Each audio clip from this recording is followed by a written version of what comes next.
And again, common justice doesn't mean that there should be a given point, a given definition of that common justice. It has got to evolve from time to time so as to satisfy the sensibilities of different groups in the society.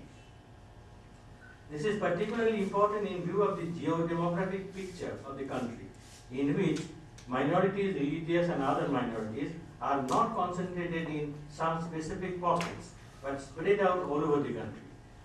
So also, the linguistic minorities have varying status according to their varying locus. In a sense, every such community becomes a minority when members of it move out and settle in states which is not their state of origin. Just as an Odia would be considered as a minority here in Bengal, and us Bengalis or Biharis being considered as minority in Maharashtra. There is therefore a good deal of fluidity in the situation that has developed over the years. Any restrictive interpretation and purely concessional view of the constitutional provision could be and has been self-defeating. For the ruling class and the political parties, this has generated a tendency not to go far enough to consider any program that promotes synthesis of cultures at the national level. We may now turn we may now move over to the policy dispensations of the government. How much time? 10 minutes.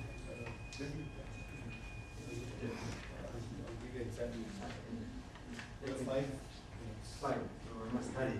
For want of space and time, the discussion will be confined to some major thrust areas. Because they are in my You knew it. Yeah. Go ahead. So far, as the central authorities are concerned, I confine my observation only to central authorities. Although it is true that the state governments also have an equal responsibility. So we find that the early initiatives on national integration had some reference to the need of building a common cultural bond of the different communities, but nothing concrete came out of that national integration initiative. By the time the 65th year of the Republic, and perhaps this 16th or 17th Lok Sabha arrives, the urgency of integration as an expression of any public policy will have become much too feeble and vague. That apart, what we notice so far is a program of elaborate institutional building in giving a fillip to the growth and enrichment of local cultures in its various manifestations. A few central nodal bodies have been set up and are consistently engaged in their respective pursuits. Of these, mention may be made of the 7 zonal cultural centers that have been set up, taking note of the principal local variations of culture and cultural pursuits. These zonal councils are mostly engaged in providing all forms of assistance and mediation as may be necessary to let local cultures flourish, talents recognized, and innovations rewarded. At the highest national level, there are centers for cultural resources and training, Indira Gandhi National Center for Arts, Sangeet Natak and Lalit Kala Academies, the Sahitya Academy, and so on. Additionally, there is the Indian Council of Cultural Relations, and on the academic side, the Asiatic Society, the Central Institute of Buddhist Studies, Central Institute of Tibetan Studies, etc., etc. Now, through all these bodies, the Ministries of Culture and Human Resource Development are trying to develop a pool of regional cultures and contributing to the progress of subcultures in different regions. On the whole, the effort is to evolve a federalized culture policy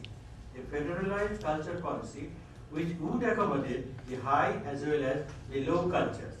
The main difficulties in their functioning arise from bureaucratization of their activities. And besides, there is the more serious reservation arising from the absence of any national focus that should have evolved by now as a result of the activities of all these various organizations. Of course, one can argue that there cannot be a single overriding theme in culture as such. Variety is what an Indian culture is ultimately all about. Nonetheless, it does not serve the interest of cultural diversity if the objective of unity is taken at a discount, or if it gets marginalized at the policy making level, that would convey a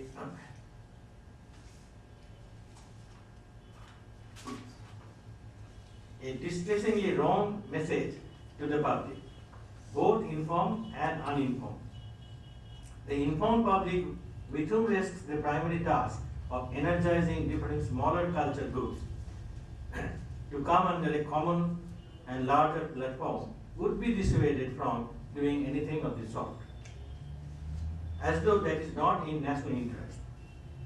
For the common run of the people, coming out of their familiar habitat culture, it would be as precarious as opening the door to outsiders of strange antecedents. In the long run, society would stop producing a Narendranath Datta or a James Long or a Said Mustafa Ali. You know what I mean. So I skip some paragraphs. And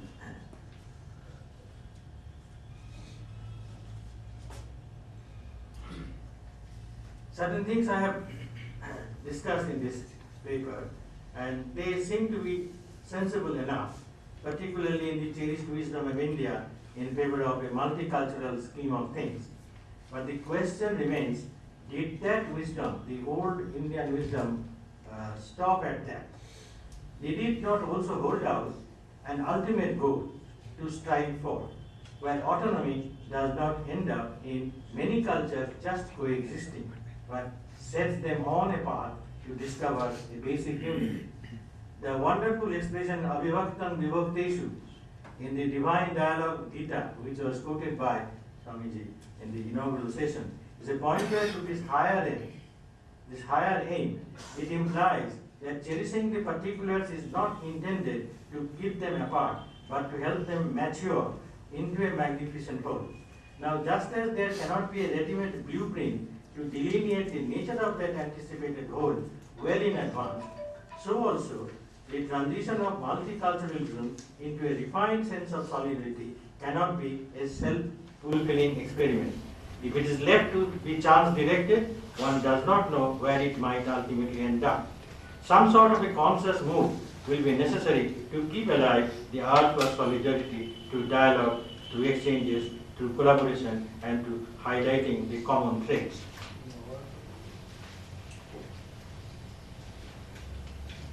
The point I am trying to make is that it takes intense popular urges and civil society initiative for many cultures to coagulate, for politics to enter into this fluid zone. Here the Britannia comes.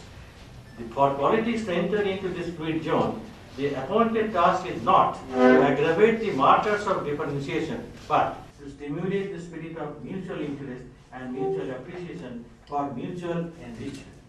This is not to say that creation of new states would be a bad proposition, referred to the Telangana issue.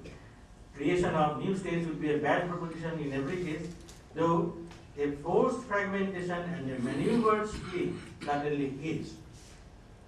Political practice as it is going on in this country is predicated upon a crude game of power politics and is seldom informed by any sensible ideology of adjustment and accommodation. That is an indispensable condition to let things settle for a reasonable length of time. That means accommodation and adjustment that is necessary for let things settle for a reasonable length of time. And to encourage amalgamation wherever that is warranted, harmony where that is again very much wanted, so that we can minimize the evils of the separatist sentiments.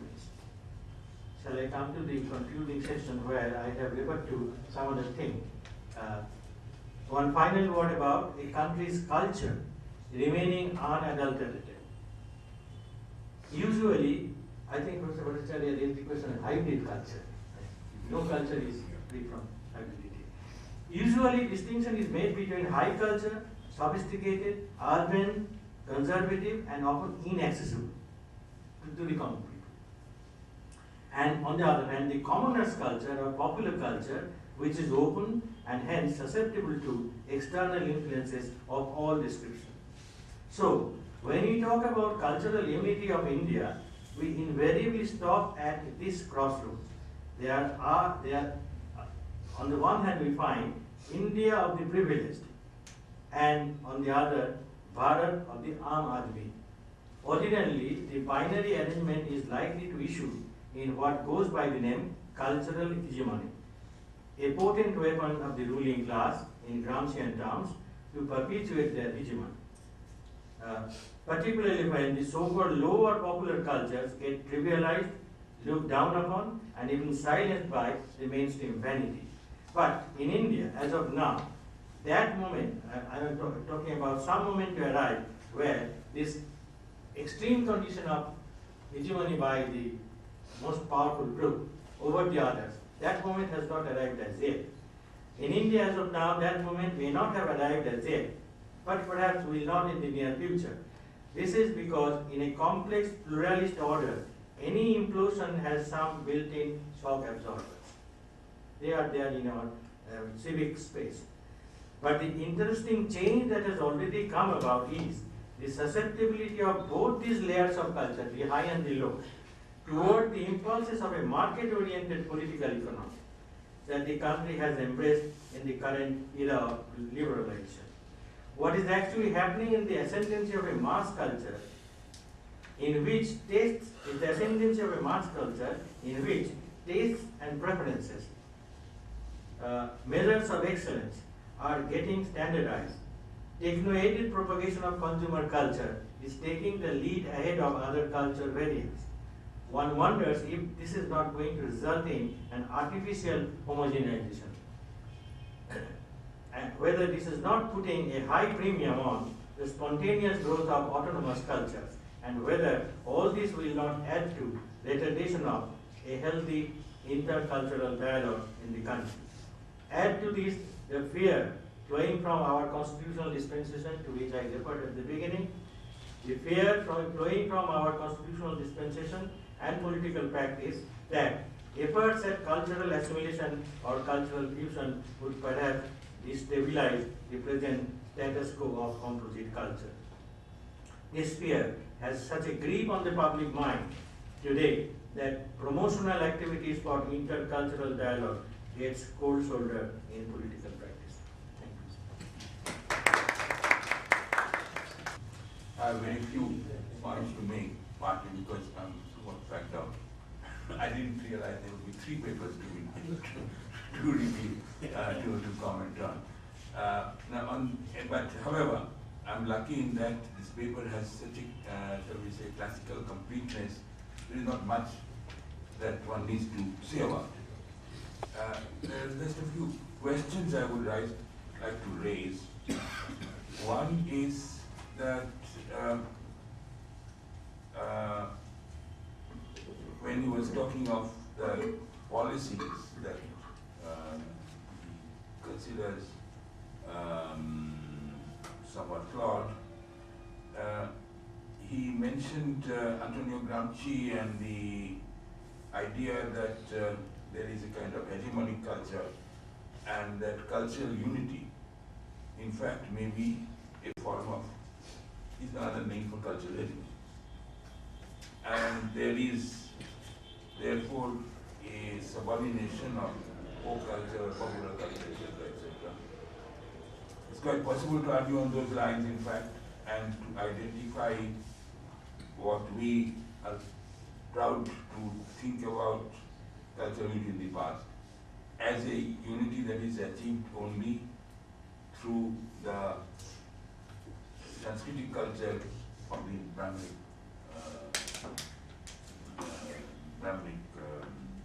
level. And thus, this involved a kind of suppression of other cultures. Is that what you said, sir? No. So I would like to know your views on that. The second point that I would like you to elaborate upon is where you said something like about the government promoting regional culture. And you mentioned these zonal cultural centers which are supposed to do that. I don't know how much they do, but certainly that is their objective, and you were somewhat critical of the of the policy of the central government tending towards promoting regional culture, and you call this a federalized cultural policy. Now, are you quite sure that you see promoting regional culture in the manner it's being done is tantamount to endangering unity? You know, I will say no. this is one of the points that Dr. Harihar Bhattacharya had made, but why do you think it is inappropriate for the state Yes. to promote regional culture?